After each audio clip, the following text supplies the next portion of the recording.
Hello students, welcome to Shah Academics. இன்னைக்கு நம்ம class 6th ஓட 12th chapter ratio and proportion பார்க்க போறோம். இதுக்கு before நம்ம 12.1 and 12.2 exercise முடிச்சிட்டோம். இப்போ நம்ம exercise number 12.3 பண்ண போறோம். இந்த exercise ஃபுல்லா வந்து unitary method base பண்ணி தான் இருக்கு.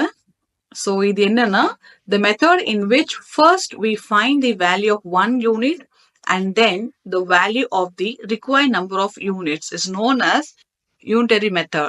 So இது என்னன்னா இப்போ நம்ம for example 50 rupees கொடுத்து ஒரு 10 chocolates நம்ம வாங்கணும்னு வச்சுக்கோங்க. இப்போ ஒரு சாக்லேட் ரேட் நமக்கு தெரியல. அப்போ நம்ம எப்படி கண்டுபிடிப்போம்? The 50 by 10. That means 10 5s are 5. So per chocolate வந்து 5 rupees அப்படி நம்ம கண்டுபிடிக்கிறோம். So இதுதான் வந்து யூனிட்டரி மெத்தட் அர்த்தம். அதாவது ஒரு யூனிட்டோட வேல்யூ கண்டுபிடிக்கிறதுக்கு பேரு தான் யூனிட்டரி மெத்தட். இப்போ நம்ம எக்ஸசைஸ் பண்ணலாம். First sum, if the cost of 7 meter of cloth is 1470, find the cost of 5 meter of cloth. 7 meter cloth வந்து 1470 rupees வருது. பட் 5 மீட்டர் வாங்கணும்னா என்ன ரேட் ஆகுது அப்படின்னு கேக்குறாங்க. இப்ப நம்ம எப்படி கண்டுபிடிக்கலாம்னா ஃபர்ஸ்ட் வந்து 1 மீட்டரோட கிளாத் எவ்வளோ அப்படின்னு நம்ம கண்டுபிடிச்சிட்டோம்னா அந்த வேல்யூ வச்சு we can make it for 5 meter of cloth. இப்போ என்ன பண்ணலாம்? 1470 வந்து we have to divide by 7. 1470 divided by 7. 7 2s are 14, 0 and 7 கீழே வரணும். 7 7 1s are 7, 0 again இந்த 0 இருக்கு but there is no use of bringing here. இந்த 0 என்ன பண்ணலாம்? நம்ம மேலே எடுத்துட்டு போயிடலாம். So 210 rupees per unit இல்லையா? 1 மீட்டரோட காஸ்ட் எவ்வளவு வருது? 210 rupees. இப்போ ஒரு மீட்டர் ரேட் வச்சுட்டு நம்ம 5 மீட்டர் ரேட்டும் கண்டுபிடிச்சிடலாம். So rupees 210 into 5. 5 zeros are 0, 5 1s are 5, 5 2s are 10. So 1050 is the amount for 5 meter of cloth. Second sum, Ekta earns 3000 rupees in 10 days. How much will she earn in 30 days? Ekta வந்து 10 டேஸ்க்கு வந்து 3000 rupees அவங்க earn பண்றாங்க. இப்போ 30 டேஸ்க்கு அவங்க எவ்வளவு earn பண்ணுவாங்க? ஸோ இப்போ என்ன பண்ணலாம்னா பர் டேக்கு கவுண்ட்ல நம்ம பண்ணலாம். அதாவது இதை வந்து 2 மெத்தட்ல பண்ணலாம். ஸோ பர் டே வேல்யூ கண்டுபிடிச்சி அந்த வேல்யூவை வந்து நம்ம 30 டேஸ்க்கு வந்து மல்டிப்ளை பண்ணலாம். அண்ட் இல்ல அப்படின்னா இந்த 10 டேஸ் இருக்கு இல்லையா? ஸோ 10 டேஸ்னா எக்ஸ்ட்ரா 20 டேஸ் வச்சு, ஸோ ஃபார் எக்ஸாம்பிள் 10 டேஸ்க்கு வந்து 3000. ஸோ இன்னொரு 10 டேஸ்க்கு வந்து 3000 rupees. ஓகேங்களா? அண்ட் இன்னும் 10 டேஸ்க்கு 3000 rupees நம்ம ஆட் பண்ணா we get the value 9000 rupees for 30 days. இந்த மெத்தடும் பண்ணலாம். we have to use only unitary method. அதாவது per டேக்கான வேல்யூ கண்டுபிடிச்சிட்டோம்னா we can multiply for 30 days. இப்போ நம்ம பண்ணலாம் 3000 by 10. ஸோ என்ன ஆன்சர் வரும்? 3000 by 10. So 0 0 cancel and 1 3s are 3 and this 2 0 மேலே எடுத்துட்டு போறோம். ஸோ பர் டே வந்து she earns 300 rupees. and இப்போ வந்து பர் டே 300னா அந்த 300 into நமக்கு 30 days. அப்ப என்ன வேல்யூ வருது? 3 3s are 9 and இந்த 0. So overall 30 daysக்கு வந்து she earns 9000 rupees. ரொம்ப சிம்பிளா இருக்குல்ல? இப்ப third sum, if it has rained 276 millimeter in the last 3 days, how many centimeter of rain will fall in one full week? 7 days. Assume that the rain continues to fall at the same rate. 3 days பாத்தீங்கன்னா 276 millimeter rain fall ஆயிருக்கு. And 1 வீக்குக்கு எவ்வளோ rain fall ஆயிருக்கும்? Same லெவல்ல rain fall ஆகும், மழை பெஞ்சிட்டு இருக்கு. 7 டேஸ்க்கு வந்து எத்தனை மில்லிமீட்டர் ரெயின் ஃபால் ஆயிருக்கும்? பட் இப்போ வந்து யூனிட் வந்து என்ன கேட்டிருக்காங்கன்னா சென்டிமீட்டர்ல கேட்டிருக்காங்க. ஸோ இங்கே வந்து மில்லிமீட்டர் கொடுத்துருக்காங்க. we have to convert into centimetre. First நம்ம பர் டே எவ்வளவு மழை பெஞ்சிருக்கும் அப்படின்னு பார்க்கலாம். That means 276 by 3 millimeter. So 276 by 3 That means 3 9s are 27, 0 and dropping the 6, 3 2s are 6. So per day க்கு பாத்தீங்கன்னா நமக்கு 92 millimeter மழை பெஞ்சிருக்கு. இப்போ 1 week நம்ம செக் பண்ணணும் எவ்வளவு மழை பெஞ்சிருக்குன்னு சொல்லிட்டு 7 2s are 14, balance 1, 7 9s are 63, 64 mm. 7 daysக்கு 644 millimeter மழை பெஞ்சிருக்கு. இப்போ இந்த யூனிட் வந்து we have to convert into centimeter. 10 millimeter is equal to 1 centimeter. அப்போ நம்ம என்ன பண்ணலாம் 644 divided by 10. So 10 6 are 64 and the 4 drop பண்ணுங்க. 10 4s are 40, balance 4. இங்க dot வச்சு we can add 0 here. Again 10 4s are 40. So இதை வந்து சென்டிமீட்டர் கன்வெர்ட் பண்ணோம்னா 64.4 centimeter rainfall in 7 days. Fourth sum, cost of 5 kg of wheat is rupees 91.50 paise. What will the cost of 8 kg of wheat? What quantity of wheat can purchased in rupees 183? 91 rupees 50 paisa 5 kg wheat. And இப்போ வந்து 8 kg ஓட cost எவ்வளவுன்னு கேட்டிருக்காங்க. அப்ப நம்ம என்ன பண்ணலாம் first 1 kg ஓட rate கண்டுபிடிச்சிட்டா we can find out for 8 kg. அப்போ 91 rupees 50 paisa by 5. So என்ன ஆன்சர் வருது 91.50 5. So 5 ones are 5, balance 4 and 1 drop பண்ணலாம். 5 8s are 40, balance 1. இந்த பாயிண்ட் டெசிமல் இருக்கிறதுனால இந்த வேல்யூக்கு அப்புறம் டெசிமல் ஆட் பண்ணிக்கணும். and now 5 drop பண்ணிட்டா 5 3s are 15, 0. இந்த 0 வந்து நம்ம மேல போட்டுக்கலாம். so per kg வந்து 18 rupees 30 paisa. இப்போ நமக்கு என்ன கேட்டிருக்காங்கன்னா 8 kg ரேட் என்னன்னு கேட்டிருக்காங்க. so இந்த 18 rupees 30 paisa into நம்ம 8 பண்ணணும். So 8 zeros are 0, 8 3s are 24, 2, 8 8s are 64, 66, balance 6 here, 8 ones are 8 plus 6, 14. So 146 rupees 40 paisa for 8 kg. இப்போ என்ன கேட்டிருக்காங்கன்னா 183 rupeesக்கு எத்தனை kg of wheat கிடைக்கும் கோதுமை கிடைக்கும் அப்படின்னு கேட்டிருக்காங்க. இந்த 183 வந்து we have to divide with 18 rupees 30 paisa. So இது வந்து whole number ஆகணும். decimal value இருக்கு இல்லையா அப்ப நம்ம 2 digits இருக்கிறதுனால into 100 நம்ம multiply பண்றோம். so இப்போ என்ன ஆன்சர் கிடைக்கும்னா நமக்கு 183 into 100 by 183. 0 இருக்கு இல்லையா இந்த 0 0 இப்போ இந்த 0 0 cancel ஆயிடும். 183 183 one time. so 1 into 1 1 into 0 இருக்கு 10. so நமக்கு டோட்டலா வந்து 10 kg of wheat 183 rupees கிடைக்கும்.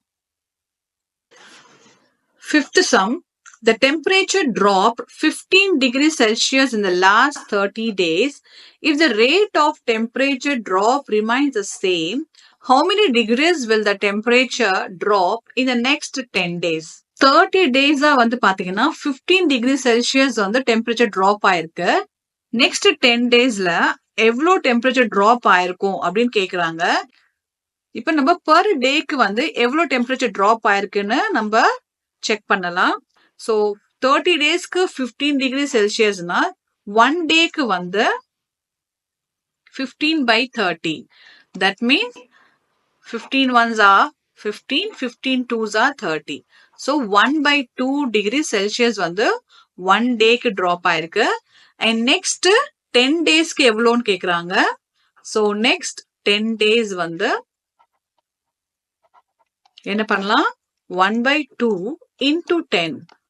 அப்ப என்ன ஆன்சர் கிடைக்கும் 2 5s are 10 and 1 into 5 is equal to 5 degree Celsius. So next 10 daysல 5 degree Celsius வந்து நமக்கு டெம்பரேச்சர் ட்ராப் ஆயிருக்கும். Sixth sum, Shaina pays rupees 15,000 as rent for 3 months. How much does she has to pay for a whole year if the rent per month remains the same? ஷைனா என்ன பண்றாங்கன்னா 3 monthsக்கு வந்து rent 15,000 பே பண்றாங்க. அப்போ அவங்க whole 1 yearக்கு எவ்வளோ பே பண்ணிருப்பாங்க rent அப்படின்னு கேக்குறாங்க. இப்ப நம்ம என்ன பண்ணலாம்னா பர் மந்த் எவ்வளோ ரெண்ட் அவங்களுக்கு பே பண்றாங்க. ஸோ பர் மந்த் வந்து அவங்க எவ்வளோ ரெண்ட் பே பண்றாங்கன்னு பார்ப்போம். So 3 months rent is rupees 15,000. So 1 month rent will be 15,000 by 3. 15,000 by 3. That means 3 5s are 50, 0 and in the 3 0 மேல போயிடலாம். So per month she pays 5,000 rupees rent. இப்போ per month 5,000 னா 1 yearக்கு 12 months இல்லையா? So அப்போ 5,000 into 12. 12 5s are 60. இந்த 3 0 கீழே இறக்கிடுங்க. So that means 60,000. So for 1 year, she has to pay rupees 60,000 rent. Seventh sum, cost of 4 dozen bananas is rupees 180. How many bananas can be purchased for rupees 90? 4 dozen bananas வந்து 180 rupees வாங்கியிருக்காங்க. So 1 dozen பாத்தீங்கன்னா 12 units இருக்கும். So 12 வாழைப்பழம் வந்து ஒரு dozen சொல்லுவாங்க. 4 டசனுக்கு எத்தனை bananas இருக்குன்னு பாத்தீங்கன்னா 12 into 4. 12 4s are 48.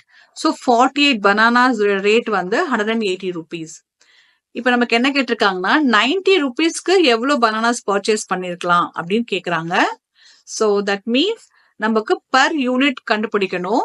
So cost of 1 banana 180 by 48. 48 3s are 144, remaining 36. இங்க டெசிமல் வச்சுக்கலாம், இங்க 0 and number 7 times try பண்ணலாம். 336. So remaining என்ன வரும் 4 and இது வந்து 532 and this is 0. So 24 again 0. Again நம்ம என்ன பண்றோம், we are adding 0 here and next 5 times. So 5 8s are 44, 5 4s are 20, 24. So that is 0. So rupees 375 paise. இப்போ நமக்கு 90 rupeesக்கு எவ்வளவு பனானா பர்ச்சேஸ் பண்ணலாம் அப்படின்னு கேட்டிருக்காங்க. So நம்ம என்ன பண்ணலாம்னா 90 rupees 3 rupees 75 பைசாக்கு நம்ம டிவைட் பண்ணலாம். So இங்க 2 டெசிமல் இருக்கிறதுனால மேல நம்ம 100ல நம்ம பண்ணிக்கலாம். So இப்ப நம்ம இதை எப்படி சால்வ் பண்ணலாம்னா 90 into 100 by 375. So 25 4s are 100, 25 15s are 375 and இது வந்து 5 times சால்வ் பண்ணலாம். 5 3s are 15, 5 1s are 5, 5 8s are 40, again 3 1s are 3, 3 6 are 18 and 6 into 4 will give you 24. So நமக்கு 90 rupeesக்கு we get 24 bananas. இப்போ 8th sum, the weight of 72 books is 9 kg. What is the weight of 40 such books? இப்போ 72 books ஓட weight வந்து 9 kg னா 40 books ஓட weight என்ன இருக்கும்னு கேக்குறாங்க. அப்போ நம்ம என்ன பண்ணணும், ஒரு புக்கோட weight எவ்வளவுன்னு கண்டுபிடிக்கணும். 9 by 72. So பண்ணோம்னா we get the answer 0.125 kg ஒரு புக்கோட weight. And இப்போ இதோட நம்ம 40 books நம்ம மல்டிப்ளை பண்ணோம்னா 0.125 into 40. So இதை மல்டிப்ளை பண்ணோம்னா எவ்வளவு வருது பார்ப்போம். 5 4s are 20, 2, 4 2s are 8, 10, balance 1, 4 1s are 4, 5 and this 0. So 5 kg. So நமக்கு என்ன ஆன்சர் கிடைக்குது 5 kg. 40 books ஓட weight வந்து 5 kg. இப்போ 9th sum, a truck requires 108 liters of diesel for covering a distance of 594 kilometer. How much diesel will be required by the truck to cover a distance of 1650 kilometer? இப்போ ஒரு drug வந்து 594 kilometre run பண்றதுக்கு cover பண்றதுக்கு 108 liters of diesel தேவைப்படுது. But அதே வந்து 1650 kilometre cover ஆகிறதுக்கு so அதுக்கு எவ்வளவு டீசல் தேவைப்படும் அப்படின்னு கேட்டிருக்காங்க. So 108 by 594 liters. So 108 by 594 லிட்டர்ஸ்க்கு நமக்கு டிவைட் பண்ணா we get the answer 0.1818 liters தேவைப்படுது. ஸோ இதோட நம்ம if you multiply இந்த வேல்யூவோட 1650 நம்ம மல்டிப்ளை பண்ணா எவ்வளோ லிட்டர்ஸ் ஆஃப் டீசல் தேவைப்படும் இந்த டிஸ்டன்ஸ் கவர் பண்றது கண்டுபிடிச்சிடலாம். 5 8s are 44, 5 1s are 5 9, again 5 8s are 44, 5 1s are 5 9, and 6 8s are 48, 4, 6 1s are 6 0, balance 1, 6 8s are 48, 9, balance 4, 6 1s are 6, 10. And again same 8 1 8 1. And இப்போ நம்ம add பண்ணலாம் 0 10 17 balance 1 9 10 19 balance 1 9 2. And இந்த 0வை நம்ம இங்க add பண்ணிக்கலாம். So that நமக்கு எவ்வளவு மொத்தம் கிடைக்குது 2 9 99700. டெசிமல் வேல்யூ பாருங்க 4 நம்பர் முன்னாடி இருக்கு. ஸோ 1 2 3 4. ஸோ இங்கே நம்ம டெசிமல் வச்சுக்கலாம். ஸோ இப்போ நம்ம டெசிமலுக்கு அப்புறம் வேல்யூ 9 இருக்கிறதுனால நம்ம என்ன பண்ணலாம், ஒரு நம்பர் வந்து இங்க எக்ஸ்ட்ரா ஆட் பண்ணிக்கலாம். So that means it will become 300. So நமக்கு மொத்தம் எத்தனை லிட்டர்ஸ் டீசல் தேவைப்படுதுன்னா 300 liters டீசல் நமக்கு தேவைப்படுது. இப்போ 10th sum, Raju purchases 10 pens for rupees 150. Manish buys 7 pens for rupees 84. Can you say who got the pens cheaper? இப்போ Raju and Manish வந்து Benz வாங்குறாங்க. Raju 10 Benz வந்து 150 rupeesக்கு வாங்கியிருக்காரு அண்ட் மணி வந்து 7 பென்ஸ் வந்து 84 rupeesக்கு வாங்கியிருக்காங்க. இப்போ ரெண்டு பேர்ல வந்து யாரு கம்மி ரேட்க்கு வாங்கியிருக்காங்க.